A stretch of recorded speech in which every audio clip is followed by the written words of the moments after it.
बबलू हाथी सुबह सवेरे अकेले वन में टहलने के लिए निकला। वह अपने ही धुन में चला जा रहा था। लगता था उसके दिमाग में कोई उलझन है जिसे वह सुलझाने की कोशिश कर रहा था। सड़क पर आगे बढ़ते ही उसके सामने चीकू खरगोश भागा। बबलू का पैर उसके ऊपर पड़ने ही वाला था कि चीकू जोर से चिल्लाया। उसकी आवाज सुनकर बबलू ने अपना पैर पीछे खींच लिया। कहाँ खोए हो बबलू भाई? कहीं नहीं, बस कुछ ऐसे ही सोच रहा था। किस बारे में?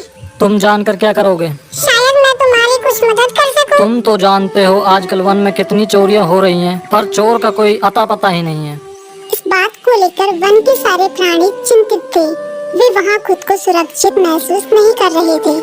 अरे चीकू भाई, हम मजबूर हैं। हम चोर को पकड़ ही नहीं पा रहे हैं। वह बहुत चालाक है और अपने काम को बड़ी कुशलता से अंजाम दे रहा है। कहीं कोई सबूत ही नहीं छोड़ रहा। हमारे राजा इस बात को लेकर बहुत चिंतित हैं। यही कारण है कि हम सब इस बारे में सोच रहे हैं। अब तुम मेरी इसमें क्या मदद कर सकते हो? मैं कुछ सोचता हूँ, हो सकता है मुझे कोई उपाय सूझ जाए। प्रयास करने में कोई हर्ज तो नहीं है। तुम ठीक कहते हो चीकू, लेकिन वन के गुप्तचर भी अभी तक इसका कोई हल नहीं निकाल सके। इतना कहकर वे चुप हो गए। बबलू की बातों ने चीकू को सोचने के लिए मजबूर कर दिया। चीकू को उदास देखकर बबलू बोला, तुम अपना मन छोटा मत करो। मुझे अच्छा लगा कि तुमने मेरी परेशानी को समझा। कभी मैं भी इस वन के लिए गुप्तचर का काम करता था। एक बार मेरी टांग टूट जाने से मेरे अंदर फुर्ती नहीं रही। तब से मैंने यह काम छोड़ दिया।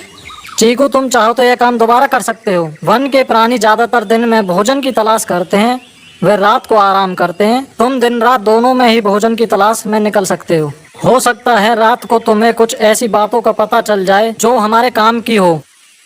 हाँ बबलू, तुम ठीक कहते हो। मैं आज रात को वन में घूमकर इस बात का पता करने की कोशिश करता हूँ। थोड़ी देर बातें करके चीकू अपने बिल की ओर बढ़ गया और बबलू अपने रास्ते चला गया। चीकू के दिमाग में अभी तक बबलू की कई बातें घूम रही थी। उसे समझ नहीं आ रहा था वह बबलू की मदद कैसे करे। दिन भर वह उसी उधेड़-बुन में लगा रहा। शाम होते ही चीकू कुछ सोचने लगा और वह चुपचाप बिल से बाहर निकल आया। चीकू की पत्नी ने देखा तो बोली, इस समय कहाँ जा रहे हो? बाहर खतरा है। खतरा तो सुबह भी रहता है, लेकिन खतरों से डरकर हम भूखे तो नहीं मर सकते। मैं बाहर घूम कर आता हूँ। इतना कहकर चीकू रात को बिल से बाहर निकल आया। कुछ दूर जाकर उसकी नजर बंकू उल्लू पर पड़ी, जो कुछ ही दूरी पर था। वह पेड़ की डाल पर बैठा अपनी गर्दन चारों तरफ घुमा रहा था। वह तेजी से पेड़ की एक डाल से दूसरी डाल पर उड़ रहा था। बंकू की नजर उस पर नहीं पड़ी थी।